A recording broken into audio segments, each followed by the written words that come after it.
um reino mundial, aliança de paz global. Agora eu quero falar um outro ponto que pode pegar você de surpresa, porque por muito tempo eu vi dessa maneira também. Porque assim, quando a gente fala sobre o reinado do anticristo, tá?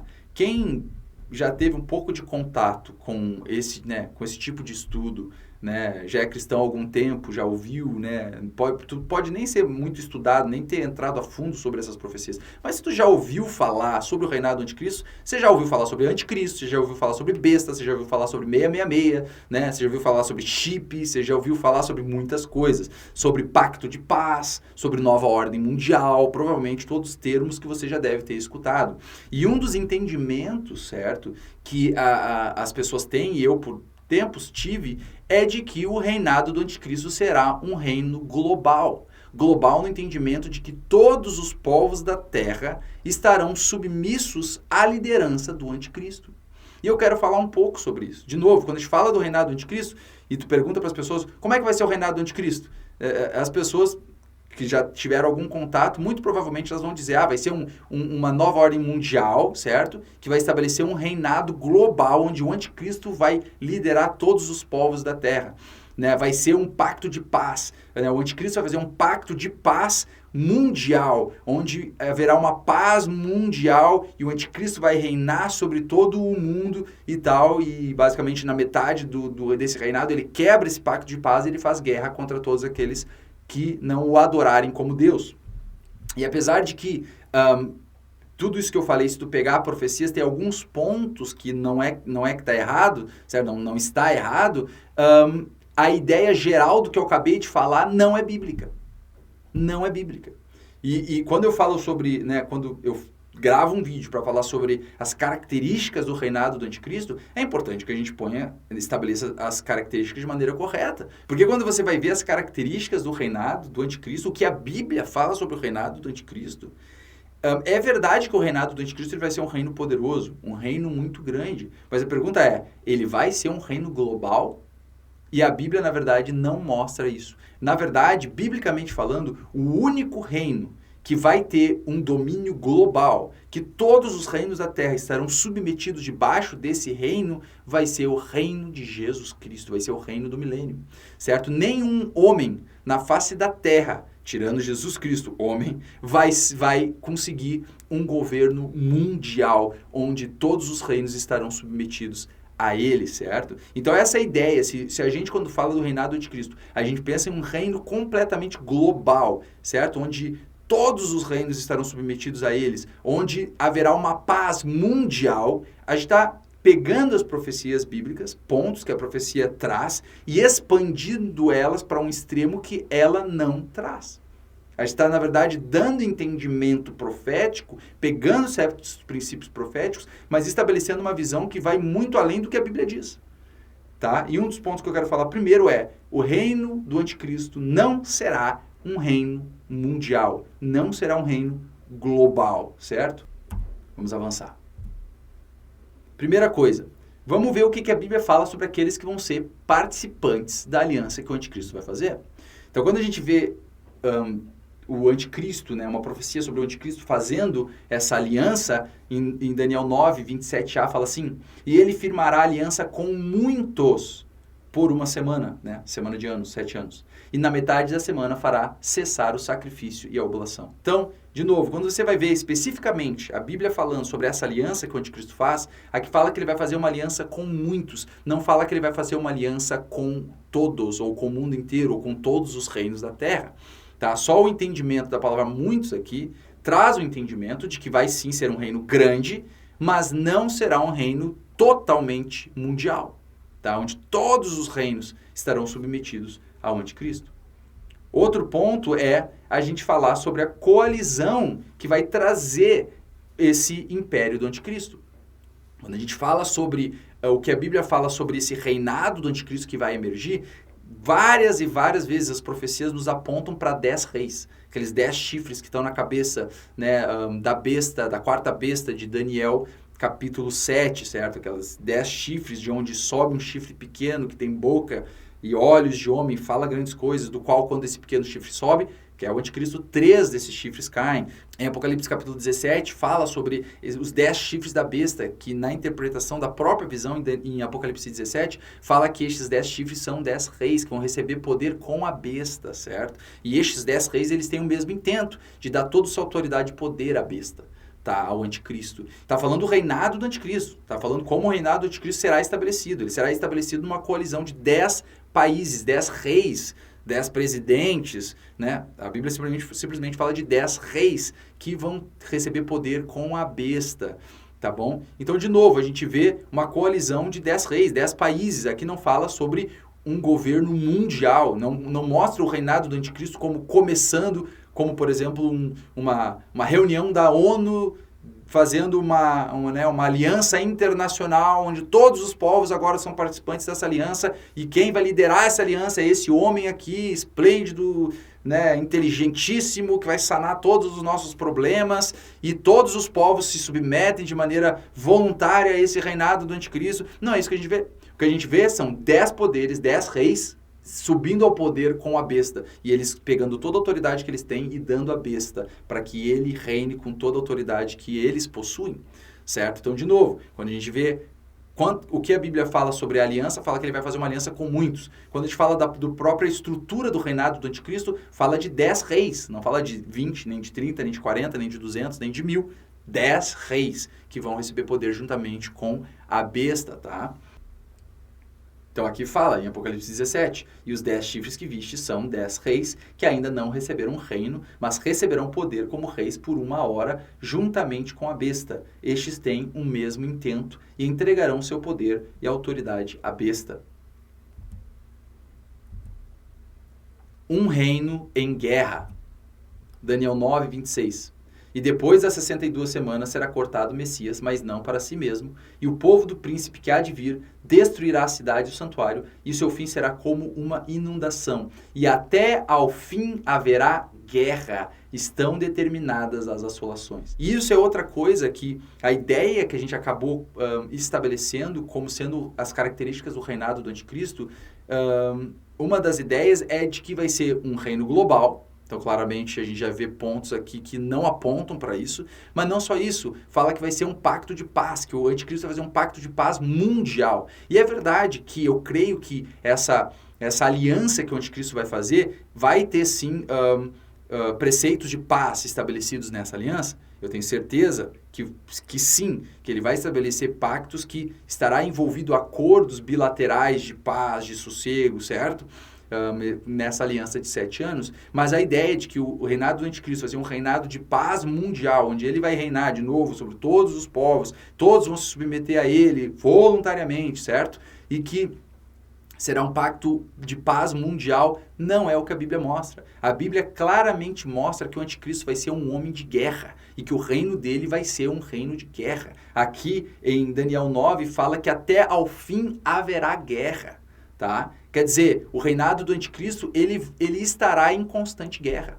Ele estará em constante guerra. Biblicamente falando, a Bíblia nos mostra que não só nos últimos 3 anos e meio, certo? Na segunda etapa do reinado, o anticristo estará em guerra com povos, mas mesmo nos primeiros 3 anos e meio, o anticristo estará em guerra com povos. E a questão é, o próprio fato de existir guerra mostra que vão ter pessoas em rebelião contra o anticristo. O fato do anticristo ter que fazer guerra mostra que tem povos que vão se levantar contra ele. Quer dizer, o reinado do anticristo não será um reino onde todos os povos se submeterão a ele. O reinado do anticristo não será um reino mundial. Pode ser que ele tente fazer isso. Pode ser que ele tente estabelecer um reinado mundialmente, né, mundial, internacional, onde ele submeta todos os povos debaixo de si. Mas não é o que acontece. Não é o que a gente vê nas profecias bíblicas. Aqui fala em Daniel que até o fim haverá guerra. Agora, quando você vai ver em Daniel 11, fala também sobre isso. Aqui em Daniel 11, esse capítulo de Daniel 11, ele é incrível. Eu já fiz estudo sobre ele. Se você quer ver mais a fundo, volte e veja o vídeo que eu explico sobre Daniel 11. Mas aqui falando do anticristo, ele mostra claramente, ele fala de guerras que o anticristo vai fazer, certo? Tanto nos primeiros 3 anos e meio, como as guerras que ele vai fazer nos últimos 3 anos e meio do seu reinado de 7 anos. Então aqui em Daniel 11, 24 a 25 fala assim: virá também caladamente aos lugares mais férteis da província e fará o que nunca fizeram seus pais, nem os pais de seus pais. Repartirá entre eles a presa e os despojos. Quer dizer, tu tem despojo quando você vence uma guerra. Aqui fala que ele vai ir aos lugares mais férteis da província. Aqui está falando dele expandindo o seu reinado, certo? E vencendo reinos e repartindo entre eles a presa. E isso depois dele já ter feito essa aliança de 7 anos. Está falando dos primeiros 3 anos e meio do seu reinado. Avançando, tá? Repartirá entre eles a presa e os despojos e os bens e formará os seus projetos contra as fortalezas, mas por certo tempo. E suscitará a sua força e a sua coragem contra o rei do sul, com um grande exército. E o rei do sul se envolverá na guerra com um grande e muito poderoso exército, mas não subsistirá, porque maquinarão projetos contra ele. E aqui claramente, especificamente, fala de uma guerra em específico. O anticristo vai levantar suas forças contra o rei do sul. Aqui o rei do sul está falando da área geográfica que agora é o Egito. Provavelmente está falando da guerra que o anticristo fará contra o Egito, tá? Então, para você ver, se aqui fala que ele vai fazer guerra contra o Egito vai levantar exército contra ele, isso mostra que pode ser que o reino do anticristo seja gigante, mas não será total, não será mundial. Ele vai estar fazendo guerra, tá bom? Até pode ser que a ampliação do seu reinado vai acontecer até por meio de guerras, tá? Não estaria fora, biblicamente falando, se for assim. Então, de novo, é só para estabelecer os pontos certos, porque senão a gente fica esperando algo, a gente fica olhando lá para a ONU, o anticristo vai vir da ONU, vai ser anunciado na ONU. Não necessariamente. Tá? Quando a gente fala, por exemplo, um dos termos muito utilizados quando a gente fala sobre o reinado do anticristo, a vinda do Senhor, é sobre a nova ordem mundial. Natan, tu crê que os líderes do mundo estão tentando estabelecer uma nova ordem mundial? Sim, eu creio. Não só creio, como seria... inocência minha eu dizer, não, isso não existe, não tem ninguém querendo estabelecer a nova ordem mundial. Cara, é evidente, está mais que provado, e agora eles estão anunciando aos 4 cantos, os líderes do mundo estão anunciando aos 4 cantos, nós vamos estabelecer uma nova ordem mundial, tá? Se você está com os olhos abertos, você está vendo. Mas a questão é a seguinte, qual que é o plano do diabo? O plano do diabo é, através dos homens, estabelecer o seu reino nessa terra, tá? O reino total, onde ele é Deus e todo mundo adora a ele. O diabo, ele utiliza de ferramentas. O plano do diabo, sim, é ter um reinado total. É sim ter um reino mundial, onde todos os reinos estão submetidos a ele, onde ele, né, destrói tudo aquilo que não é submetido a ele. Essa é a vontade do diabo. E o diabo tem usado seus súditos para irem nessa direção. Só que o diabo ele tem várias ferramentas. E ele utiliza de todas essas ferramentas. Ele vai utilizar do comunismo, ele vai utilizar das falsas religiões, ele vai utilizar das guerras, do capitalismo, né, do capitalismo perverso. Ele vai utilizar de todas as ferramentas que ele puder para avançar nessa direção. Só que quando a gente fala do próprio, né, do reinado do anticristo propriamente dito, a gente precisa se ater ao que a Bíblia nos mostra das suas características. Então, sim, tem muitos líderes liderados pelo diabo que estão querendo estabelecer a nova ordem mundial. E pode ser que a maneira que eles vê, a maneira mais próxima de onde eles podem estabelecer esse reinado seja através de um califado islâmico.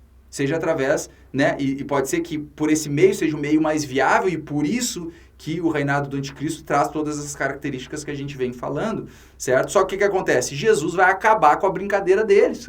Jesus vai vir e vai falar assim, ó, acabou, chega, acabou o tempo de vocês e vai destruir o reino deles. Então, o plano destes anticristos, né, desses homens, líderes, servos de Satanás, o plano deles são muitos. Mas eles não vão conseguir cumprir a maioria deles. Por quê? Porque Jesus Cristo vai acabar com a brincadeira deles. Ele vai vir e vai destruir o reinado dos homens ímpios nessa terra, certo? Mas quando ele vir, quem estará no poder? Esse homem, o anticristo, o homem vil, o filho da perdição, o homem do pecado. Este homem que estará liderando este reinado específico, dessa área geográfica específica de que falamos, com essas características específicas. Então não adianta a gente ficar esperando uma nova ordem mundial, global, internacional, totalmente, né, abrangendo todos os povos da terra, onde haverá paz internacional, se não é isso que a Bíblia mostra que são as características do reinado do anticristo. Então quer dizer, se tu está esperando isso, e quando vê um reavivamento do califado islâmico que acontece lá no Oriente Médio, e começa a dominar todos aqueles países ao redor, e daí tu vê uma coalizão de 10 países com um líder, e esse líder ele faz uma aliança com muitos, e com Israel, e ele possibilita a reconstrução do terceiro templo lá. Mas aqui no Brasil, nos Estados Unidos e tal, aqui não tem ninguém sujeito ainda àquela coalizão de países que está acontecendo lá. E você está olhando para a ONU, para a Europa, esperando a ONU fazer algum pacto mundial para então tu falar, opa, agora sim, a gente está no reinado do anticristo. Pode ser que tu só perceba que tu está no reinado do anticristo quando começar a grande perseguição, quando começar a grande tribulação, quando esse homem entrar no templo, cessar o sacrifício contínuo e começar a grande, maior perseguição que jamais houve na terra e nunca vai haver. E daí sim tu vai sentir os efeitos. Tá? Porque apesar já que eu creio, né, que nós estamos falando de um reinado, de um retorno do califado islâmico, nós estamos falando de uma religião que ela está indo para se tornar em poucos anos a maior religião do mundo. Do mundo. E ela está espalhada por todo mundo. Tem lugares que tem mais, tem lugares que tem menos. Mas se nós estamos falando de uma fé, pode ser que nem todos os países do mundo se sujeitem ao domínio do anticristo. Mas sim, com certeza, todos os países no mundo sentirão seus efeitos. Tá? Nem que seja aqueles que são do islamismo, que são muçulmanos, submetidos à liderança do anticristo, né, efetuando atentados e se levantando contra os cristãos, contra os infidels, os infiéis, né, o que eles chamam todos aqueles que não creem em Alá e Maomé, certo? Então, com certeza, a gente vai sentir os efeitos. O epicentro da tribulação será Jerusalém, lá é o epicentro, mas obviamente a Bíblia fala sobre a guerra que ele vai fazer contra os cristãos, contra aqueles que têm o testemunho de Jesus Cristo. Então eu creio que vai sim ter efeito mundialmente falando, mas a gente tem que se ater ao que a Bíblia fala. A gente sabe que não vai ser global. Quão expansivo vai ser, não sabemos. Mas a verdade é que para cumprir as profecias bíblicas, não precisa e não será um país completamente global. Pode ser, só vamos dizer aqui, deixa eu dar um exemplo para vocês. Pode ser que o reinado do anticristo seja estabelecido e nós aqui no Brasil nem sejamos muito atingidos por isso. Pelo menos não tanto como o pessoal que estará em Jerusalém. Tu está entendendo? Quer dizer, da maneira que as pessoas elas veem as profecias bíblicas, elas levam a um extremo que pode ser que as coisas comecem a desenvolver diante dos olhos delas, elas não percebam, porque elas estão estabelecendo características desse reinado que não é o que a Bíblia traz. Então, o ponto só que eu quero trazer aqui é isso. Eu quero mostrar duas visões muito comuns quando a gente fala sobre a visão do reinado do anticristo que as pessoas têm. De que será um reinado global, e a gente viu que não. Vão ter povos que o anticristo vai fazer guerra contra, certo? Ele vai ser um homem de guerra, tá? Então, se ele está em guerra, significa que povos não estão submetidos a eles. E isso estabelece outro ponto também, que ele não vai fazer um pacto de paz global, certo? Esse é outro ponto que a gente tem que pegar o que a Bíblia diz e estabelecer no parâmetro que ela nos mostra, certo? Avançando. Em Daniel 11, 40 a 44, é nessa mesma visão do que a gente acabou de ler no versículo anterior, mas aqui fala agora da guerra que ele faz, uma outra guerra que a Bíblia menciona que o anticristo vai fazer. Agora, essa guerra já nos últimos 3 anos e meio, na segunda etapa do reinado do anticristo. Fala assim, e no fim do tempo, o reino do sul lutará com ele, e o rei do norte se levantará contra ele com carros, e com cavaleiros, e com muitos navios, e entrará nas suas terras, e as inundará e passará. E entrará na terra gloriosa, e muitos países cairão, mas da sua mão escaparão estes, Edom e Moabe, e os chefes dos filhos de Amon. E estenderá sua mão contra os países, e a terra do Egito não escapará. E apoderar-se-á dos tesouros de ouro e de prata, de todas as coisas preciosas do Egito, e os líbios e os etíopes o seguirão. Mas os rumores do Oriente e do Norte o espantarão, e sairá com grande furor para destruir e extirpar a muitos. Então, de novo, claramente nessa visão, fala que ele se levanta contra países, fala que tem alguns países que vão fugir da sua mão, aqui fala sobre, né, o Edom, Moabe e os chefes dos filhos de Amon. Tá? Mas fala que ele se levanta contra países, que ele se levanta contra o Egito, e o Egito não vai escapar. Então, de novo, a gente vê ele estabelecendo guerra nos primeiros 3 anos e meio e ele estabelecendo guerra nos últimos 3 anos e meio. Então, obviamente, não será um reinado que trará paz mundial e muito menos um reino global, totalmente global, onde todos os países se submeterão a ele. Só que quando a gente fala sobre isso, muitas pessoas elas ficam em dúvida, falam assim, não, Nathan, mas calma aí. A Bíblia claramente fala que o anticristo ele vai ter um reino global. né? Por causa de certas profecias que a gente vê na Bíblia, tá? Então eu quero estabelecer um outro ponto aqui para que a gente interprete a Bíblia como ela deve ser interpretada, tá bom? E a gente tem que lembrar que a Bíblia, ela é um livro oriental, tá? Ela não é um livro ocidental. Então a gente não pode ler a Bíblia com os olhos ocidentais. A gente tem que ler a Bíblia entendendo a cultura e até a maneira de comunicação que os povos orientais têm, tá? E uma das coisas que traz falta de entendimento e justamente faz com que a gente leve a um extremo coisas que profecias nos falam, é porque às vezes a gente não interpreta as profecias da maneira que deveria, tá? E uma das coisas é a falta de entendimento acerca da figura de linguagem que a Bíblia usa. A Bíblia utiliza figura de linguagem, assim como eu, assim como você. Quando a gente conversa, a gente utiliza, né, figura de linguagem para expor, para explicar coisas que a gente quer, né, explanar. Então, vamos ver algumas que a Bíblia tem nela, que contém nela, certo? Um reino mundial. Olha o que fala em Apocalipse 3, 7, 8. E esse é um versículo muito utilizado para dizer que o anticristo vai ter domínio sobre todas as nações da terra. Tá? Fala assim: e foi-lhe permitido fazer guerra aos santos e vencê-los, e deu-se-lhe poder sobre toda a tribo, e língua, e nação. E adoraram-na todos os que habitam sobre a terra, estes cujos nomes não estão escritos no livro da vida do Cordeiro, que foi morto desde a fundação do mundo. Bem, quando a gente vê esse versículo, quando você olha de primeiro, assim, de pronto, você fala, bem, acabou. Aqui está dizendo que ele vai ter poder sobre toda a tribo, e língua, e nação. E aqui fala que todos os que habitam sobre a terra vão adorar a besta. Só que o primeiro ponto, só para estabelecer, que fala que todos que habitam na terra adoram a besta, estes cujos nomes não estão escritos no livro da vida do Cordeiro. Quer dizer, dá a entender, e obviamente mostra, que vão ter aqueles que têm os seus nomes escritos no livro da vida do Cordeiro, que não vão, na verdade, adorar a besta. Então, na própria profecia que mostra que nem todos estarão submetidos ao anticristo. Daí tu fala, tá, Natan, beleza, mas em questão de povos, todos vão estar submetidos ao anticristo conforme fala aqui. Só que, de novo, como é que a gente lida com essa situação? Porque eu acabei de mostrar versículos claros que não só diz que ele vai fazer guerra, como fala a guerra que ele vai fazer. Os povos que ele vai se levantar contra. Como que a gente lida com essa situação? Como é que a gente junta essas profecias? Uma coisa que a gente precisa entender é que a Bíblia utiliza figura de linguagem para falar acerca de coisas, tá?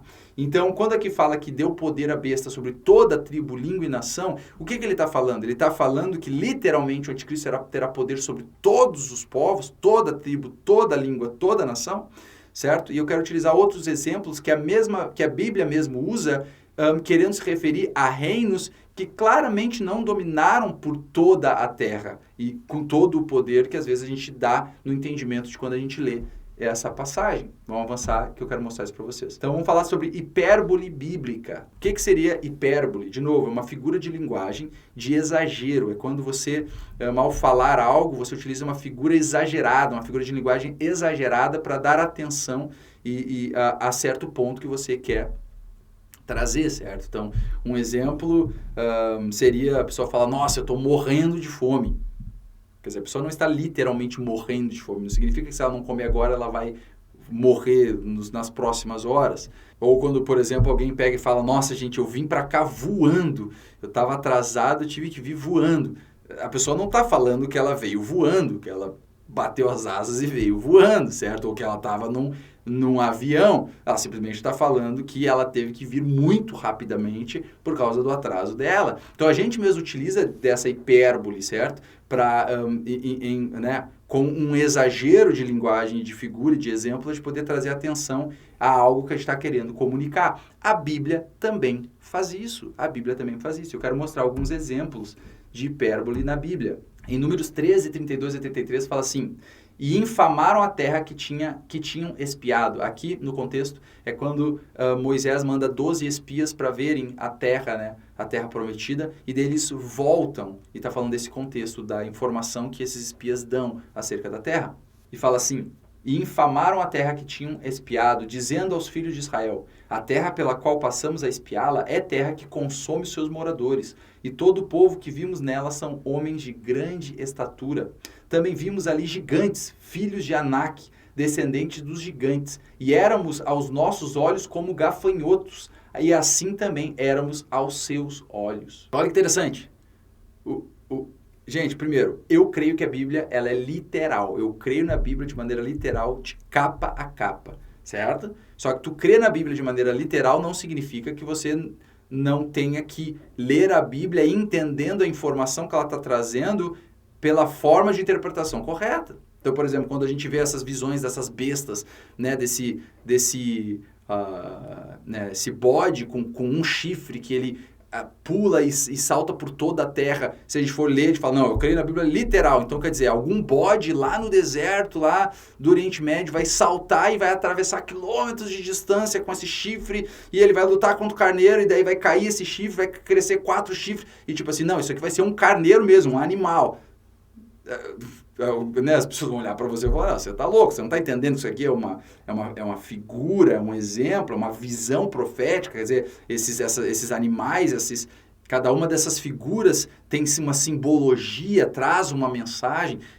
Claramente a gente consegue entender isso, a gente sabe que a Bíblia tem muita linguagem, utiliza muita linguagem profética e tal, que a gente precisa interpretar, que a gente não pode usar de maneira literal, certo? A gente precisa sim saber da literalidade da profecia, certo? Da palavra profética, mas no entendimento que ela carrega, não querendo literalizar a própria simbologia que a Bíblia traz. Então aqui fala que eles, quando viram os gigantes, falam que eles eram como gafanhotos. A gente sabe que existiam gigantes. E gigantes, né, a própria Bíblia fala do Golias, que tinha, em média, o que as pessoas dizem, 3 metros e pouco de altura, 3,20 de altura. É um cara alto pra caramba. Mas aqui tá falando dele sendo como gafanhotos. Então tá falando de gigantes que teriam que ter, vai saber, não sei, 50, 60 metros de altura. Será que é isso que eles estavam querendo dizer? Ou aqui eles estão usando uma figura de linguagem, dizendo que tinham gigantes, eles eram muito grandes, certo? Só que eles falam que nós éramos aos nossos olhos como gafanhotos e assim também éramos aos seus olhos. Obviamente que ele está utilizando uma hipérbole, ele está utilizando um exagero de figura para trazer um entendimento de que eles eram muito grandes. Um outro exemplo disso em Deuteronômio 1:28. Fala, para onde subiremos? Nossos irmãos fizeram com que se derretesse o nosso coração, dizendo, maior e mais alto é este povo do que nós. As cidades são grandes e fortificadas até aos céus. E também vimos ali filhos dos gigantes. De novo, um outro exemplo. Aqui fala que as cidades, de novo, falando sobre as cidades que estavam dentro da terra prometida, eram fortificadas até ao céu. O que isso significa? Que os muros deles tocavam no céu? Tocavam no céu em que sentido?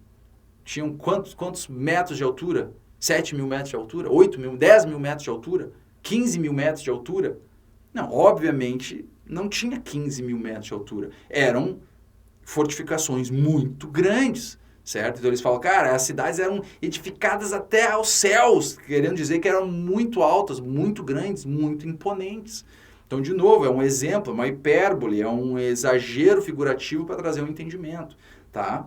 Então a Bíblia utiliza isso de maneira constante. Tá? Agora vamos falar sobre hipérbole utilizada por Deus nas suas profecias ou na Bíblia, falando e se referindo a reinos, tá? Como a gente acabou de ver na profecia quando fala do reinado do anticristo. Tá? De novo, quando ali fala que ele tem poder sobre toda a tribo, toda a língua, toda a nação, ali não está falando de toda, literalmente falando de todo os povos da terra. Ele está utilizando uma figura de linguagem para mostrar que o reinado do anticristo será um reinado grandioso, certo? Grandioso, poderoso, certo? Que vai dominar muitos povos, tá? E como é que eu posso dizer isso? Porque quando você vai ver o mesmo tipo de linguagem na Bíblia se referindo a outros povos que já passaram, você vê que ele se refere também do mesmo modo. Olha o que fala aqui em Daniel 5, 18 a 19. Aqui é uma profecia, na verdade, desculpa, aqui não é uma profecia, aqui é a rainha da Babilônia, certo? A esposa de Nabucodonosor, quando ela está falando com seu filho, certo? Acerca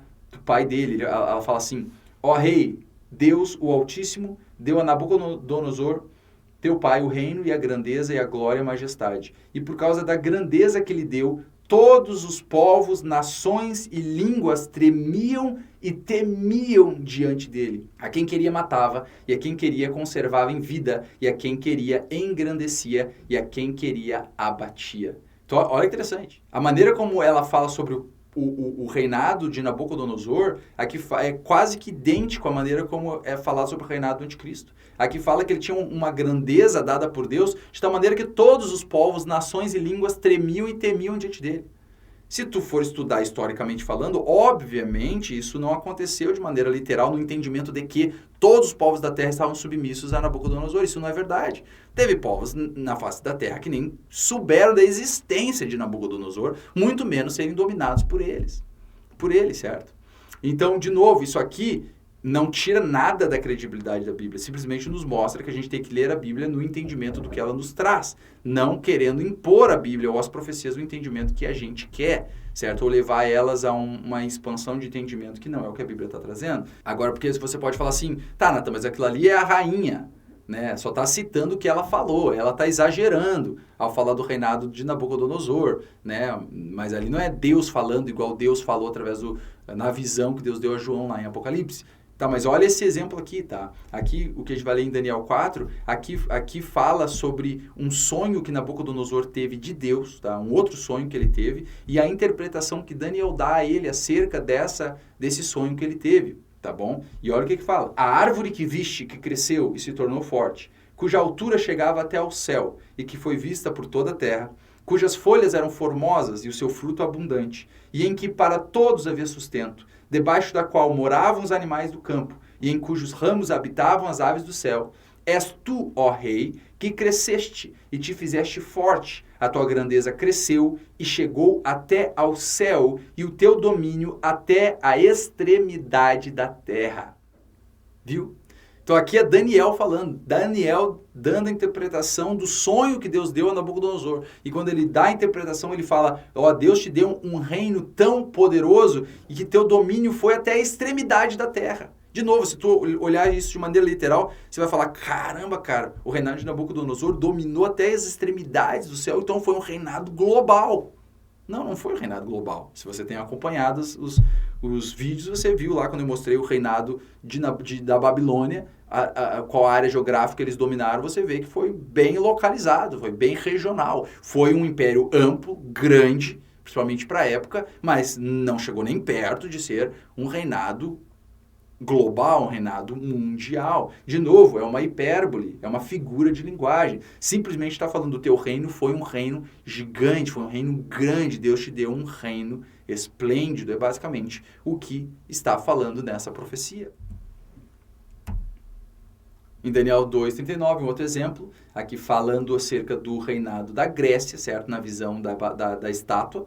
Aqui fala, e depois de ti se levantará outro reino inferior ao teu, e um terceiro reino de bronze, tá? Que é a Grécia, o qual dominará sobre toda a terra. De novo, se tu falar, não, aqui está falando sobre o reinado da Grécia dominando sobre toda a terra. O reinado da Grécia não dominou sobre toda a terra.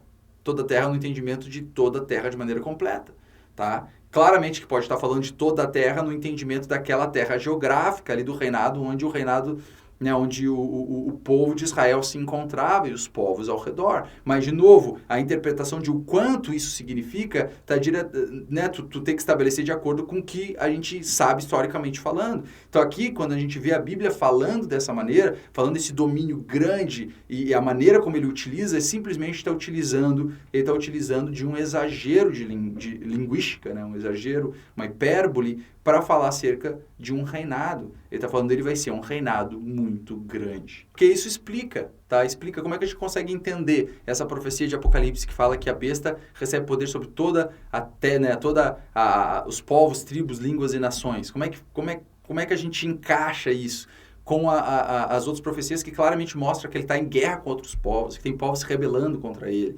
certo? Como é que a gente encaixa essas visões? É só entender como funciona a interpretação bíblica, tá? Ali quando fala do reinado anticristo, simplesmente está falando que é um reinado grande, poderoso, que o domínio dele vai se estender de maneira muito grande, mas com certeza, biblicamente falando, a gente não pode afirmar que o reinado do anticristo será um reinado global, onde globalmente ele dominará e todos os povos se sujeitarão a ele. Isso claramente não é o caso, tá bom? Então, para a gente entender aquela profecia, essa é a maneira da gente conseguir entender, utilizando e comparando outras profecias que o Senhor deu acerca de outros povos. A gente vê que segue a mesma linha de linguagem e de entendimento. Está falando de um reino muito grande, mas não está falando sobre um reino mundial completo. O único reinado que realmente será um reinado mundial será o reinado de Jesus Cristo. É o único reinado que dominará sobre toda a terra, literalmente.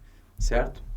Agora vamos falar sobre um ponto que é muito importante, certo? Já que estamos falando sobre a característica do reinado do anticristo, a gente tem que falar acerca da grande tribulação. Como é que vai funcionar, certo? Essa grande tribulação. O que a Bíblia fala acerca desse tempo? Quais são as características deste momento de tempo? E é o que nós vamos falar agora, certo? A grande tribulação, Israel e a igreja. Agora nós vamos então colocar como base do nosso estudo sobre a grande tribulação, Apocalipse 12, certo? Então em Apocalipse 12, a partir do versículo 1 fala assim: E viu-se um grande sinal no céu, uma mulher vestida do sol e tendo a lua debaixo dos seus pés, e uma coroa de 12 estrelas sobre a sua cabeça. E estava grávida e com dores de parto e gritava com ânsias de dar à luz. E viu-se outro sinal no céu, e eis que era um grande dragão vermelho, que tinha 7 cabeças e 10 chifres, e sobre as suas cabeças 7 diademas. E a sua cauda levou após si a terça parte das estrelas do céu, e lançou-as sobre a terra. E o dragão parou diante da mulher, que havia de dar à luz, para que, dando ela à luz, lhe tragasse o filho. Então aqui, quando João está vendo essa visão, ele vê essa mulher vestida de sol, com a lua sobre os seus pés, uma coroa de 12 estrelas. Tá? O que seria essa mulher? Essa mulher está falando de Israel. As 12 estrelas está falando das 12 tribos, certo? Muitas pessoas falam, isso aqui é a igreja.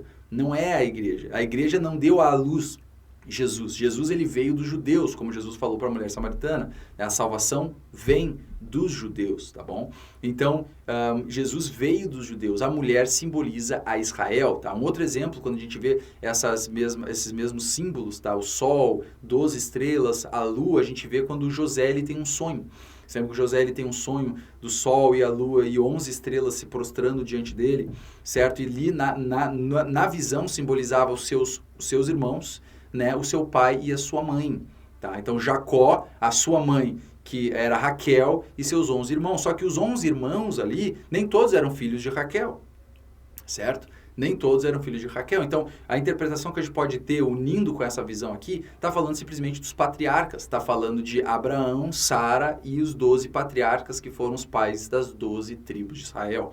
Tá? Então, a mulher está simbolizando a tribo de Israel. E ela está grávida, com ânsias, né, de parto, com dores de parto, para dar à luz. Para dar à luz. E aqui fala que tinha um dragão, e esse dragão que levou com a sua cauda um terço da parte, né, das estrelas, o que muitos acreditam está falando do número de anjos, né, ou pelo menos a quantidade de anjos, a porcentagem de anjos que caíram juntamente com Satanás. Né? O dragão está falando do diabo, está falando da antiga serpente, no próprio contexto aqui ele explica, mas fala que esse dragão com 7 cabeças, tá?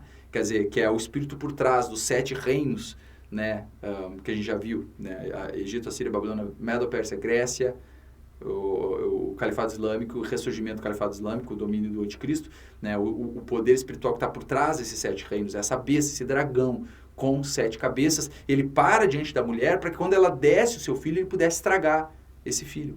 Quer dizer, ele estava esperando para tentar de alguma maneira tragar a Jesus Cristo. Esse menino, obviamente, que nasce da mulher, está falando de Jesus, porque fala depois, seguindo adiante, ele fala, e deu à luz um filho homem que há de reger todas as nações com vara de ferro, e o seu filho foi arrebatado para Deus e para o seu trono. Tá bom? Está falando de Jesus Cristo. Então, Jesus veio do povo judeu, certo? Então, o diabo ele tentou tragar Jesus, né? Uma das maneiras que ele tentou foi através do rei Herodes, quando ele matar todos os meninos, né, homens, os filhos homens de 2 anos para baixo. Quer dizer, ele tentou tragar Jesus de várias maneiras, mas ele não conseguiu. Esse menino que vai reger as nações com vara de ferro, que é Jesus, ele foi levado aos céus e se assentou sobre o seu trono. E a mulher fugiu para o deserto, onde já tinha lugar preparado por Deus para que ali fosse alimentada durante 1260 dias. Opa, aqui tem um sinal muito importante, um ponto muito importante aqui. Quando fala desses 1260 dias, esses 1260 dias está falando de 3 anos e meio, certo? Então, aqui ele tem a visão de Israel, o dragão, né, querendo tragar o filho que nasceria de Israel, quando nasce Jesus, ele tenta tragar, mas o menino é levado ao céu, certo? E se assenta sobre o seu trono. E daí ele dá uma passada, uma resumida na visão e fala que então a mulher é levada ao deserto, onde ela é alimentada por 1260 dias. Quando fala da mulher Israel sendo levada ao deserto, certo? Ele está trazendo uma simbologia do que aconteceu lá atrás, quando Israel foi liberta do Egito e foi levada para o deserto, onde ela foi cuidada, protegida pelo Senhor, certo? Então aqui está usando a mesma figura de linguagem do que aconteceu com Israel lá atrás, falando agora desse último tempo da grande tribulação, tá bom? Então fala que ela fugiu para o deserto, onde ela tinha lugar preparado por Deus, e ela foi alimentada lá por 1260 dias. Ela foi alimentada durante 3 anos e meio, que é o tempo da grande tribulação. Vamos avançar. E houve batalha no céu.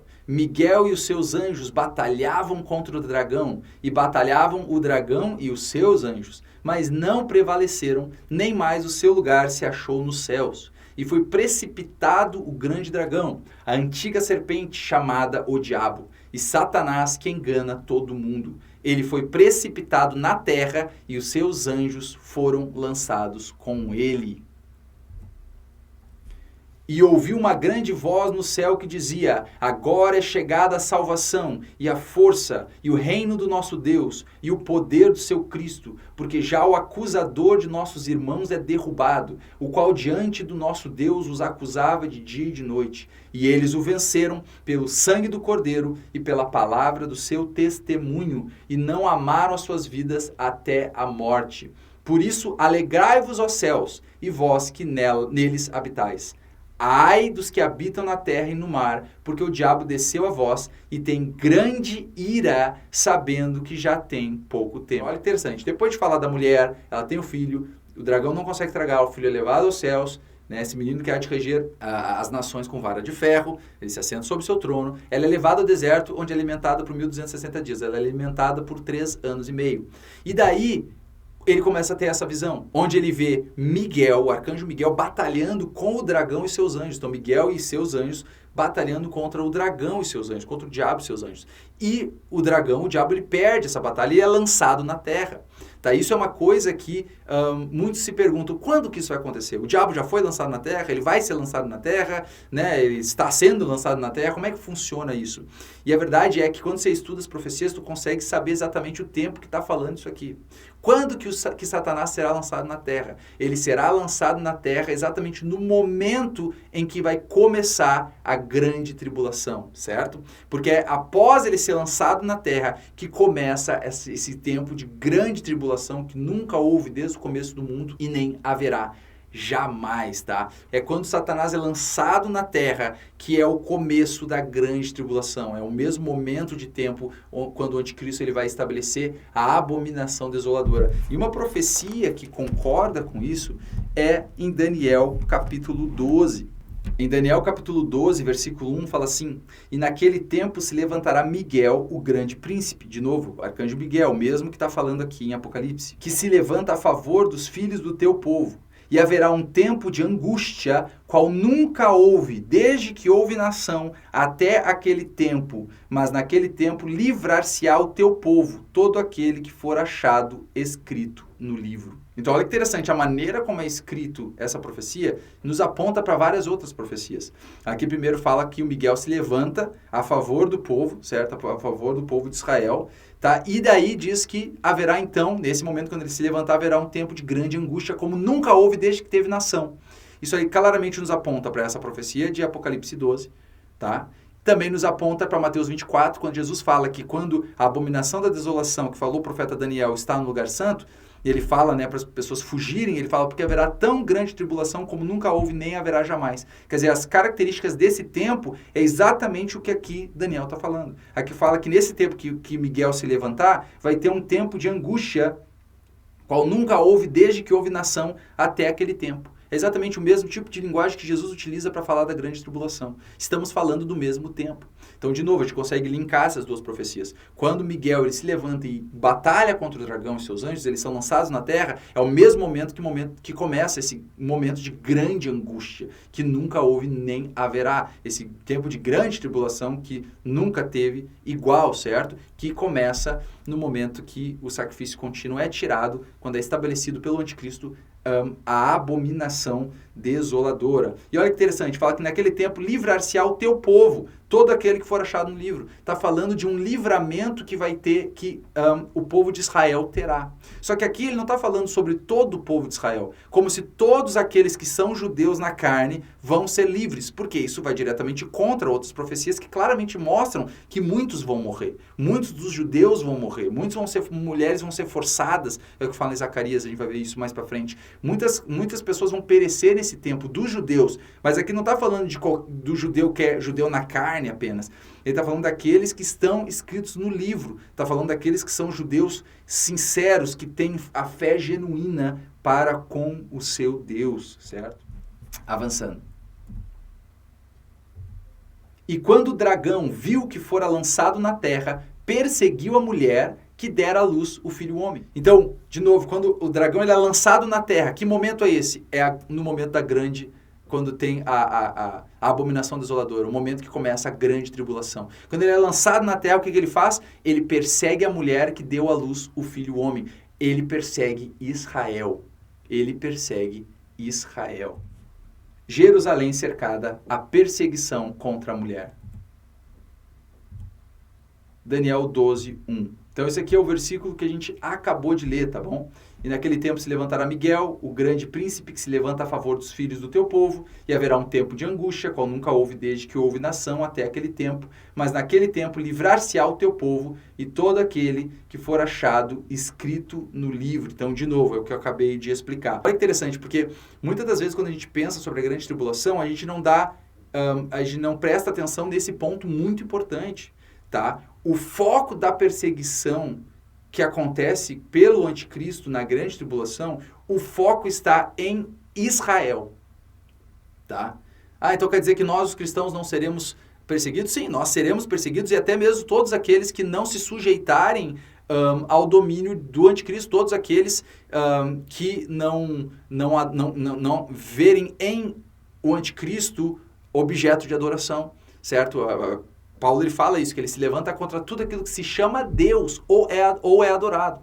Só que, basicamente, o anticristo ele tem dois focos de perseguição, tem dois grupos, que é o qual a ira dele pelo diabo vai se virar contra, que é contra Israel, a mulher, e contra o remanescente da sua semente, que são os cristãos, como vocês vão ver mais na frente. Mas aqui então a gente consegue, através dessa profecia de Daniel 12 e de Apocalipse 12, estabelecer o ponto. O momento que começa a grande tribulação, né, que o diabo ele vem com grande ira, porque sabe que seu tempo é pouco, é ao mesmo tempo que o anticristo com ira entra no templo, cessa o sacrifício contínuo e começa a perseguir os judeus. Ele começa a se levantar contra os judeus. Por isso que um dos sinais acerca dessa grande tribulação, do começo da grande tribulação, é Jerusalém cercada.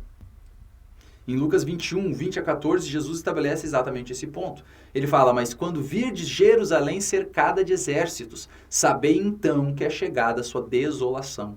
Então os que estiverem na Judéia fujam para os montes, os que estiverem no meio da cidade saiam, e os que nos campos não entrem nela, porque dias de vingança são estes, para que se cumpram todas as coisas que estão escritas. Mas ai das grávidas e das que criarem naqueles dias, porque haverá grande aperto na terra e ira sobre este povo, e cairão ao fio da espada, e para todas as nações serão levados cativos, e Jerusalém será pisada pelos gentios, até que os tempos dos gentios se completem. Então aqui Jesus ele coloca como sinal do começo da grande tribulação, Jerusalém cercada.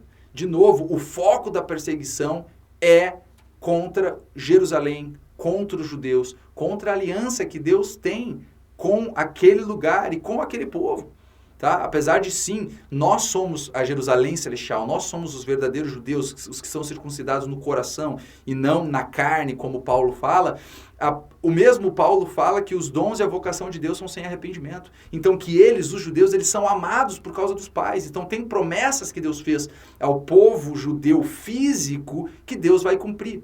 E de novo, como eu já falei em outros vídeos, não só promessas de salvação, né, para aqueles que são sinceros, né, para aquele remanescente que vai ser salvo, mas também promessas de destruição. Aqui ele fala do dias de vingança, né, que esses dias de tribulação que os judeus vão sofrer são dias de vingança, e ao qual vai estar caindo ira sobre este povo, sobre o povo de Jerusalém, o povo judeu. Por que isso? Como resposta e consequência da sua rebelião contra Deus, tá? Então Deus vai permitir, tá, essa perseguição, essa destruição dos povos liderados pelo anticristo contra Jerusalém, contra o povo judeu, contra o povo de Israel, tá? Então, o primeiro povo, grupo de pessoas que a gente sabe que vão estar sofrendo diretamente debaixo da grande tribulação é o povo judeu, certo?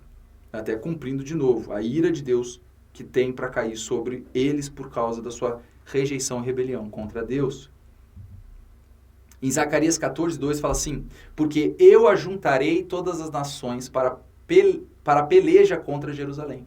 E a cidade será tomada, e as casas serão saqueadas, e as mulheres forçadas, e metade da cidade sairá para o cativeiro, mas o restante do povo não será extirpado da cidade.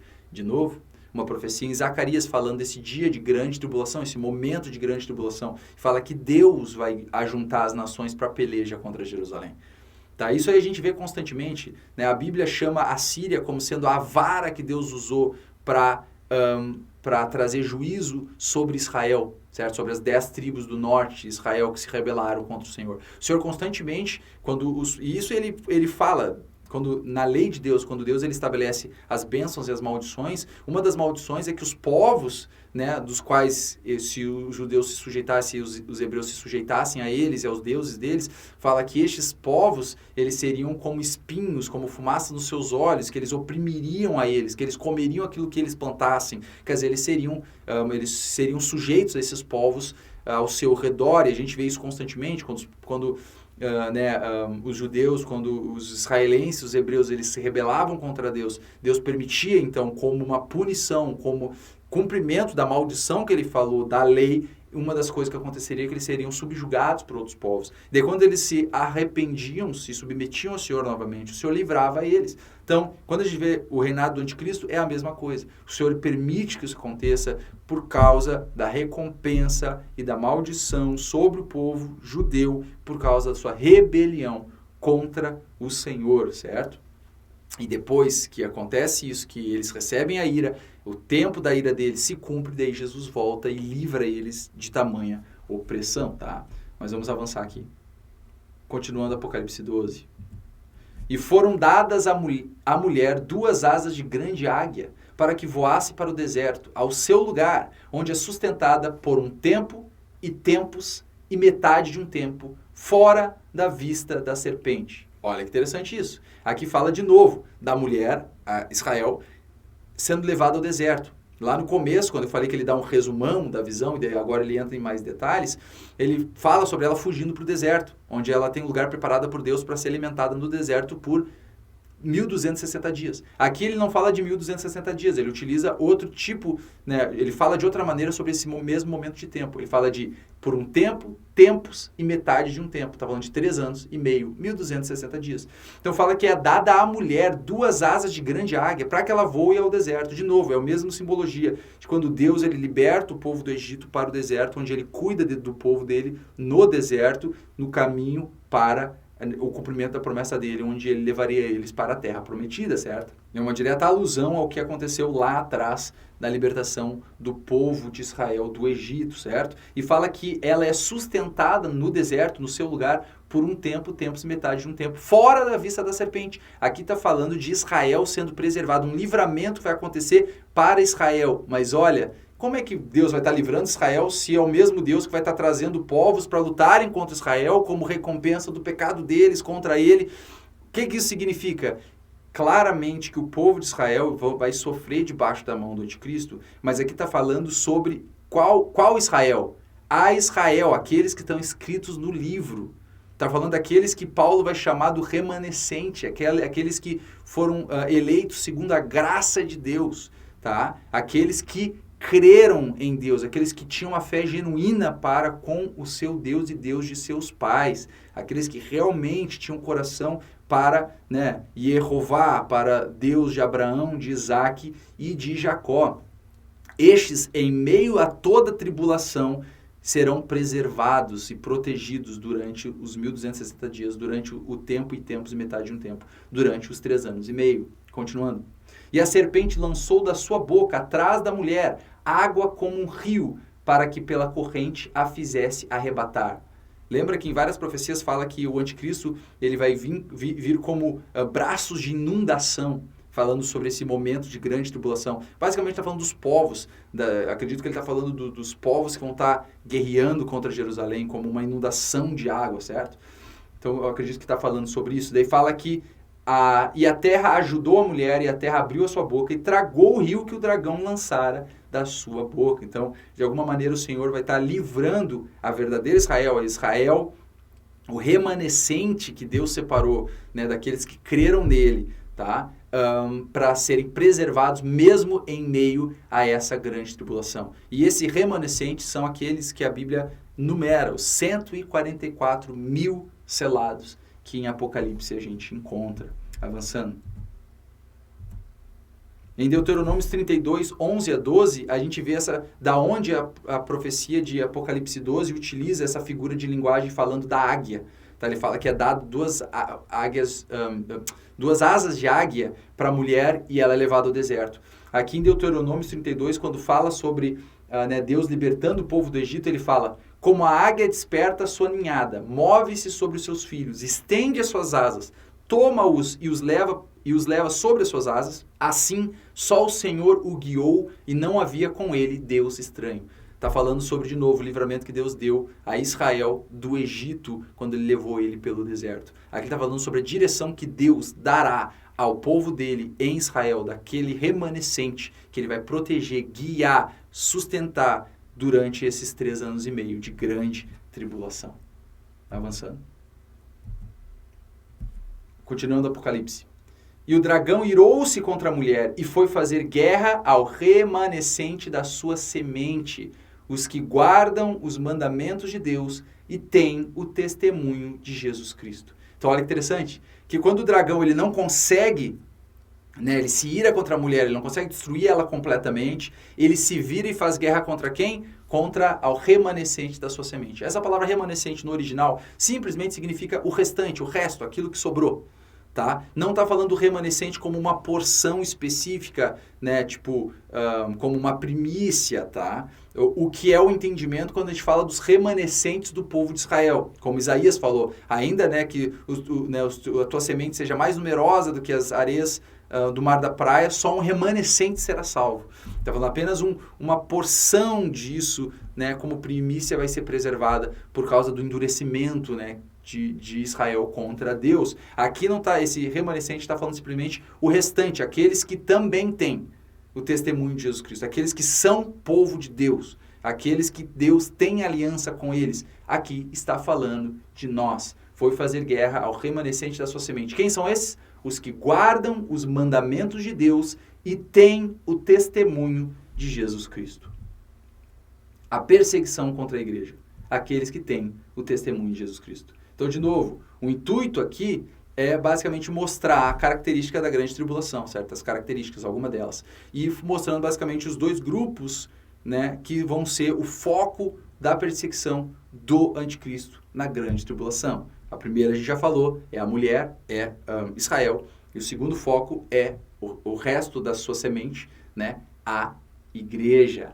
A igreja, lembra, que a mulher não tem semente. Mulher não tem semente, quem tem semente é o homem. Então está falando da semente da mulher, o restante da sua semente, da semente da mulher. Está falando daqueles que são um com Cristo Jesus, que são da semente de Cristo, aqueles que são participantes do corpo de Cristo. Está falando da sua igreja. Avançando.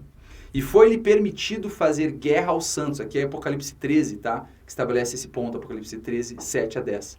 E foi-lhe permitido fazer guerra aos santos e vencê-los. E deu-se-lhe poder sobre toda a tribo e língua e nação. E adoraram-na todos que habitam sobre a terra, estes cujos nomes não estão escritos no livro da vida do Cordeiro, que foi morto desde a fundação do mundo. Se alguém tem ouvidos, ouça. Se alguém leva em cativeiro irá. Se alguém matar a espada, necessário é que a espada seja morto. Aqui está a paciência e a fé dos santos. Essa passagem ela é muito interessante. Primeiro, que claramente mostra que foi permitido à besta fazer guerra contra os santos, tá? A questão é, uma pergunta pode ficar, né? Tá, mas calma aí. Israel está recebendo essa perseguição por causa da ira de Deus sobre eles, por causa do pecado deles contra o Senhor. Sim. Tá, mas e por que Deus permite nós, a igreja dele, que não estamos mais debaixo da maldição da lei, por que nós seríamos perseguidos?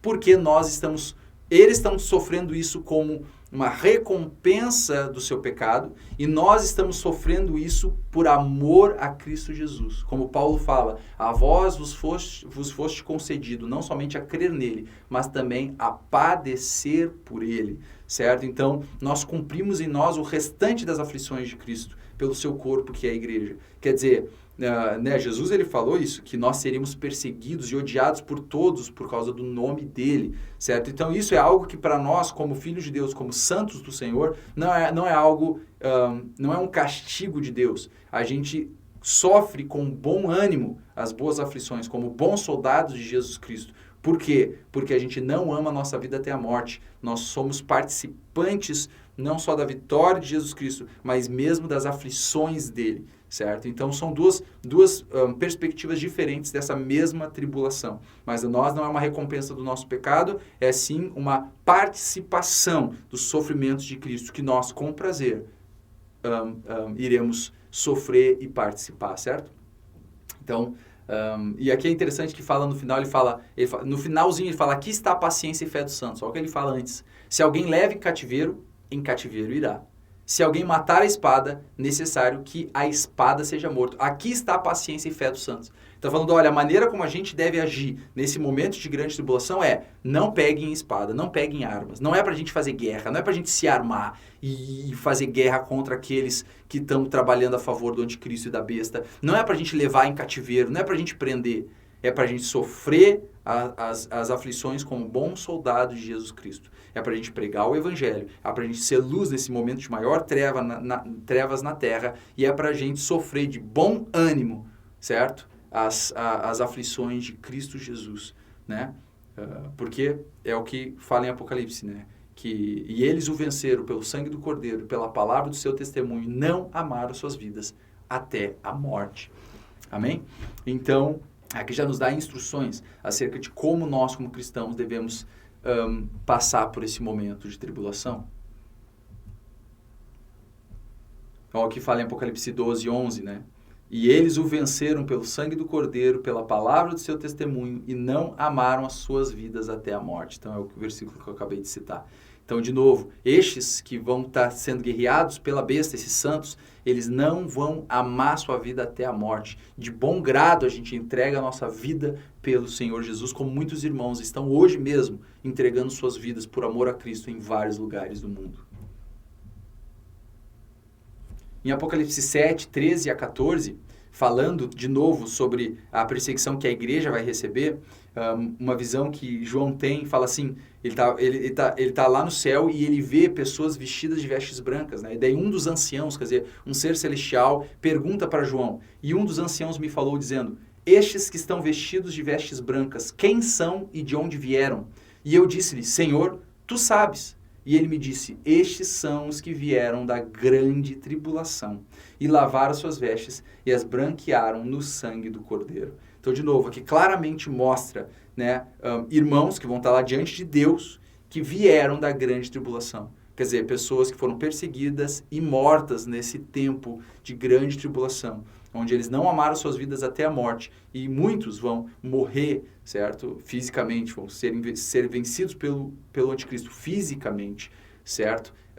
E aqui claramente mostra almas de irmãos que estarão lá diante do Senhor depois de morrerem na grande tribulação. Avançando, tem outra passagem que mostra também algo assim, em Apocalipse 20, 4 fala assim: e vi tronos e assentaram-se sobre eles, e foi-lhes dado o poder de julgar, e vi as almas daqueles que foram degolados pelo testemunho de Jesus e pela palavra de Deus, e que não adoraram a besta, nem a sua imagem, e não receberam sinal em suas testas, nem em suas mãos, e viveram e reinaram com Cristo durante 1000 anos. Olha que interessante. Aqui fala que esses que foram degolados pelo testemunho de Jesus, fala que eles foram degolados porque não adoraram a besta, nem a sua imagem, e não receberam sinal em suas testas e nem nas suas mãos. Isso aqui claramente está falando do reinado do anticristo. Qual é o momento de tempo, em que reinado vai acontecer isso? Onde pessoas vão ser obrigadas a adorar a besta, a sua imagem, a receberem o sinal, o 666 nas suas mãos ou nas suas testas, e que vai ser feita uma imagem à besta para que seja morto todo aquele que não adore ao anticristo, certo? A besta. Vai ser no reinado do anticristo. Aqui claramente fala daqueles que foram degolados por causa do testemunho de Jesus. Está diretamente em concordância com o que a gente acabou de ler em Apocalipse 12, que ele vai fazer guerra contra o remanescente da sua semente, aqueles que têm o testemunho de Jesus Cristo, aqueles que guardam os mandamentos de Deus e têm o testemunho de Jesus Cristo. Aqui fala destes sendo degolados porque se recusam a adorar a besta, se recusam a usar sua marca, se recusam a se submeter à idolatria que Satanás estabelecerá nessa terra, certo? Agora olha um ponto interessante, um parênteses aqui. Aqui fala daqueles que foram degolados. Sempre quando eu li isso aqui, para mim não fazia muito sentido. Degolados é algo bem específico. É bem específico, tá falando de ser degolado. E não fazia muito sentido. Por que não fala ser transpassado por um dardo? Daí poderia ser, né, uma figura que João entenderia falando acerca de munição, de projétil, de pessoas sendo atingidas por munições, certo? Sendo mortas por tiro, né, a tiro e tal. Fala assim, mas sendo degolado, mas uma coisa tão antiquada. Isso se encaixa muito perfeitamente quando a gente pensa no reinado do anticristo sendo o reavivamento do califado islâmico. Porque qual que é a instrução no Alcorão do islamismo acerca daqueles que são infiéis? É que eles devem ser mortos por degolamento. A maneira que o Alcorão instrui os seus seguidores, os seus adeptos, a matarem os infiéis é por degolamento. Então aqui fala desses que foram degolados pelo testemunho de Jesus. Estes que vão reinar com Cristo por 1000 anos.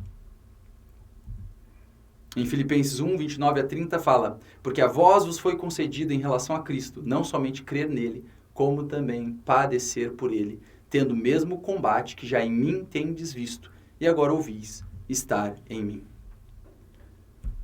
O retorno de Jesus, o fim do reinado do anticristo. E logo depois da aflição daqueles dias, então olha que interessante, quando a gente fala sobre a vinda de Jesus, e a gente vai ver em Mateus 24, quando é que isso vai acontecer? Aqui fala logo depois da aflição daqueles dias.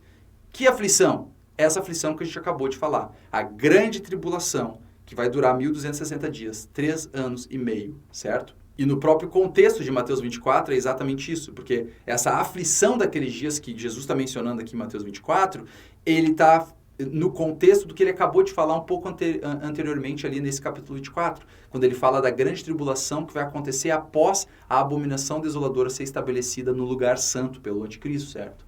Então ele fala, depois do término desses dias de aflição, do término desses 1260 dias, ele fala, e logo depois da aflição daqueles dias, o sol escurecerá, e a lua não dará a sua luz, e as estrelas cairão do céu, e as potências do céu serão abaladas. Então aparecerá no céu o sinal do Filho do Homem, e todas as tribos da terra se lamentarão, e verão o Filho do Homem vindo sobre as nuvens do céu, com poder e grande glória. E ele enviará os seus anjos com rijo clamor de trombeta, os quais ajuntarão os seus escolhidos desde os 4 ventos, de uma a outra extremidade do céu. Então, nesse momento, o reinado do anticristo, ele é finalizado. E é o momento em que Jesus, ele retorna, e é o momento, então, que nós somos arrebatados juntamente com ele. O momento em que aqueles que morreram em Cristo ressuscitarão primeiro, e nós que estivermos vivos seremos transformados para nos ajuntar com o Senhor nos ares, para estar para sempre com ele. Amém? Então, nesse momento, né, no final então desses 7 anos do reinado do anticristo, no fim desse momento de grande aflição, depois dos 1.260 dias após, né, o sacrifício contínuo ser retirado, Jesus Cristo retornará com poder e grande glória, conforme ele nos prometeu. Amém?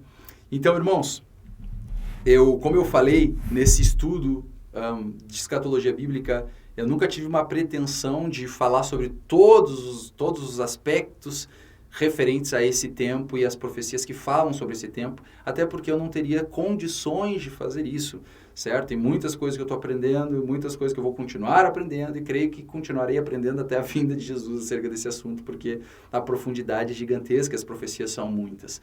Mas o que eu tinha no meu coração era isso, estabelecer pontos fundamentais para que a gente tivesse uma visão bem clara de pontos importantes acerca do tempo em que vivemos e do tempo que se aproxima, certo? Então, de novo, não cobri todas as coisas, não falei sobre todos os aspectos, mas eu acredito que com essa base a gente consegue ter um bom fundamento até mesmo para continuar os estudos, para você continuar a partir desse ponto, avançar e ter já uma base de fundamento de entendimento para continuar estudando essas profecias acerca da vinda do Senhor e poder estar se aprofundando nisso, tá bom? Então eu espero que tenha sido uma bênção para você, espero que tenha te ajudado a compreender um pouco mais o tempo que vivemos e o tempo que se aproxima, tá? E no que, né, eu puder ajudar mais, estou à disposição. Se tu tiver alguma pergunta de qualquer um dos vídeos que eu fiz acerca desse assunto, pode colocar sua dúvida lá. Eu tendo a resposta, eu vou te responder. Te responderei de qualquer maneira,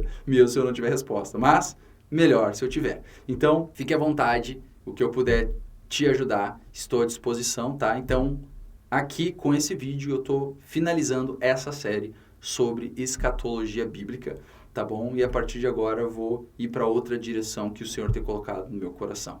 Como eu disse, se tiver alguma dúvida, coloque aí nos comentários que eu vou te responder. Tá bom? Espero que vocês tenham gostado, que vocês tenham entendido. Eu oro para que o Espírito Santo continue regando e trazendo crescimento a todas essas sementes de palavra que foram semeadas no seu coração, para que tu possa crescer em conhecimento pelo seu Espírito, em nome de Jesus. Tá bom? Deus abençoe vocês e até o próximo vídeo. Tá certo, meus irmãos? Eu espero que vocês tenham entendido. Eu quero pedir desculpa por causa dos últimos 10 minutos. Eu perdi os últimos 10 minutos da filmagem do meu celular, porque acabou o espaço no meu celular, então ele parou de gravar, tá bom? Então eu espero que vocês tenham gostado, eu espero que vocês tenham entendido, tá bom? E, bem, a gente se vê no próximo vídeo. Um abraço a todos e fiquem com Jesus.